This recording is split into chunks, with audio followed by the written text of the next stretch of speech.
Hi everyone, সবাইকে happy Holi.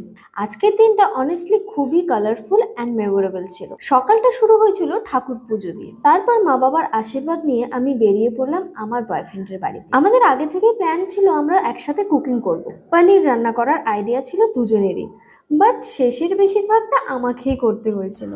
দুপুরের দিকে আঙ্কেল ডিউটি থেকে বাড়ি ফিরলে তারপর থেকেই শুরু হলো রিয়েল হোলি সেলিব্রেশন। আঙ্কেল আর আন্টির সাথে আমরা সবাই মিলে অনেক মজা করে হোলি খেললাম। তারপর আমি আর সিট ছাদে গিয়ে কিছু কিউট কিউট ফটো তুললাম আর কিছুক্ষণ কোয়ালিটি টাইম স্পেন্ড করলাম। এরপর আমাদের আগে থেকেই প্ল্যান ছিল সিডের ফ্রেন্ডের সাথে বেরোবো। তার কিছুক্ষণ পর আমরা বেরিয়ে পড়লাম, কিন্তু বাড়ি থেকে বেরোতেই পাড়ার আন্টিরা আর ছোট ছোট বাচ্চারা আমাদের ওপর রং মাখালো। Honestly the moment was totally unexpected but super fun. ফ্রেন্ডদের সাথে হোলি খেলার পর আমরা বাড়ি ফিরে এলাম। তারপরে একটু ফ্রেশ হয়ে খাওয়া দাওয়া করে আমি তো ঘুমাতে চলে গেছিলাম। ঘুম থেকে উঠে তো ভীষণই খিদে পেয়ে গেছিল, তাই আমি সবার জন্য মুড়ি মাখা বানালাম আর আন্টি বানালেন গরম গরম চা। একসাথে বসে স্ন্যাক্স আর আড্ডা দেওয়ার পর আমি ফাইনালি বাড়ি ফিরে এলাম। আজকের দিনটা খুবই ভালো কেটেছে আমার। তা আজকের জন্য এইটুখানি। Tata, bye bye.